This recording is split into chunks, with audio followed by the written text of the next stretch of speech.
Welcome to Laugh to Keep from Crying, the recap. I'm your host, Constance Brown Gaynor, and today we are here with CJanae After Dark to discuss Season 1. If you've been following this series, you already know Laugh to Keep from Crying isn't just a podcast series. It's a mirror into the soul of its creator, a woman who's turned her pain into truth-telling. Through her raw honesty, humor, and faith, she's invited us to walk with her through chapters of childhood struggles, family dynamics, teenage motherhood, and the long, tender road toward healing. Today, we are diving deep into what that first season meant for her listeners, and for the story that is still unfolding. CJanae, welcome back. It's good to have you here. Thank you. First of all, how does it feel knowing that Season 1 is out in the world? Man, Season 1, I won't lie, it was rough for me because it was really just digging down, opening up old wounds and just putting it out there into the world. Something that, was kept quiet for so long is now out there for anybody to hear. Mm-hmm. Yeah, and talk a little bit about what starting this journey looks like for you. How did you get here? I would say, honestly, these past few years have been pretty rough. The pandemic and a lot of loss and different things that I've been through just made me want to finally tell my truth. Just holding on to unnecessary pain was just starting to really eat away at me.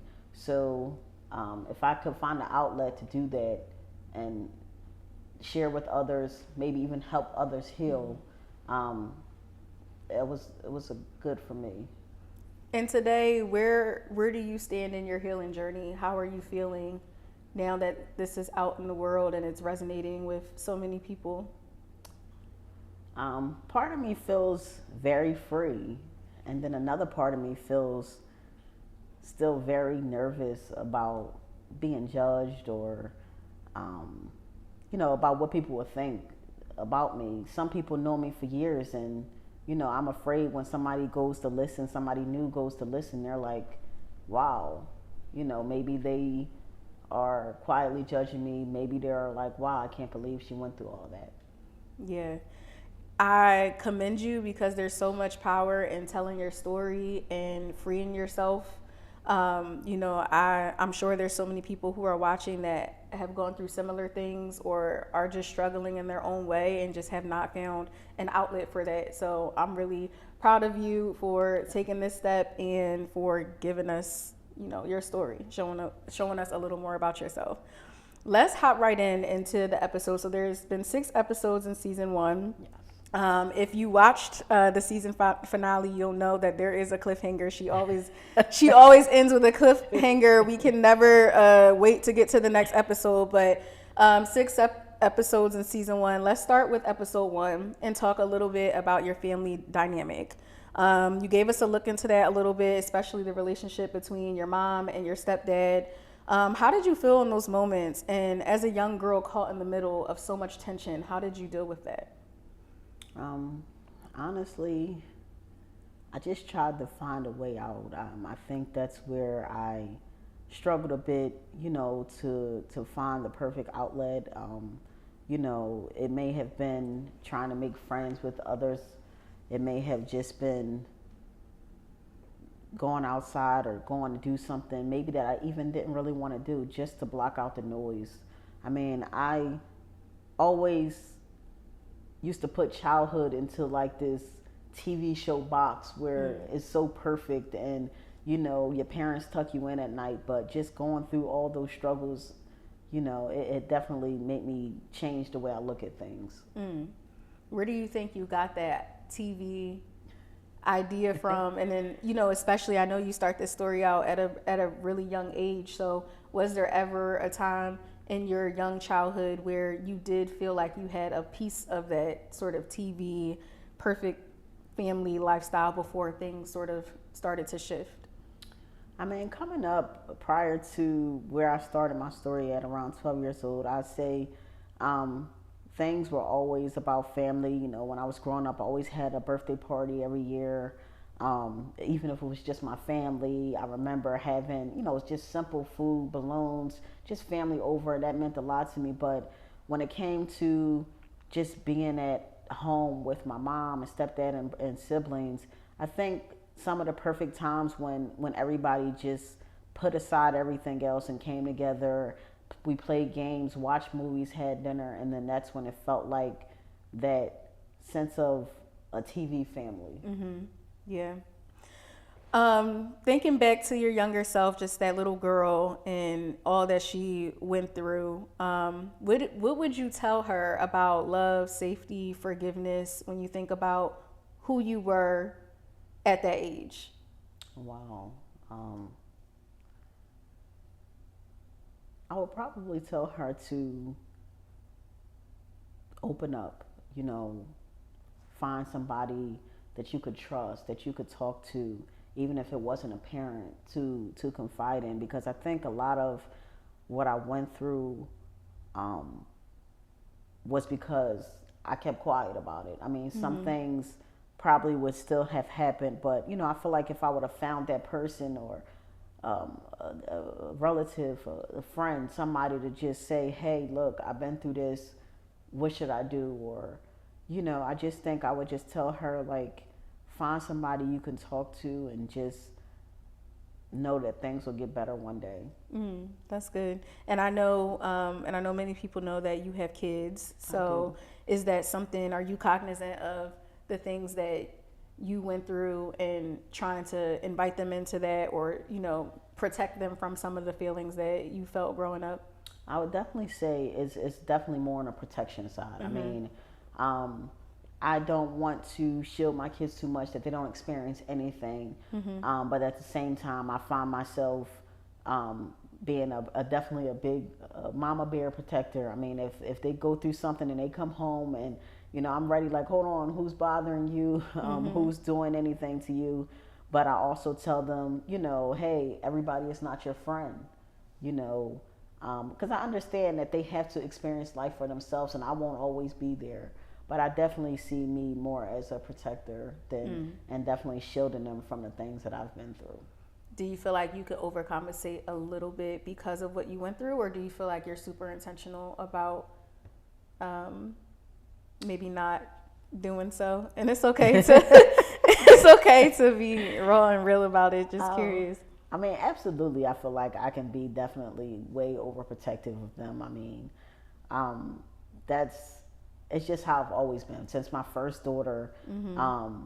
I've been like, hey, you're not going here, you're not doing this. And even now, like with people I trust, I'll call several times when they're not with me because it's just something I haven't been able to break out of. I'm trying to do better because, my life has changed, and I know that there's people in my life I can trust with my children, but I won't lie, it's hard. I bet. So just going back to the friends thing just a little bit, you just mentioned that you tell your children all the time that some people are not your friends. And I know in episode 2, you sort of dug into that a little bit, talked about how you didn't grow up with many friends and you experienced a lot of loneliness. Why do you think it was so hard to connect back then with other people your age? Honestly, I feel like it's the same way now. I feel like I'm now and have always been a good reader of people. And I always tell people I'm not a fake person. I honestly can really read people. And even back then, I feel like I caught on quickly to people I felt like were users or people who just was in my life because they wanted something from me or just for whatever reason. But I'm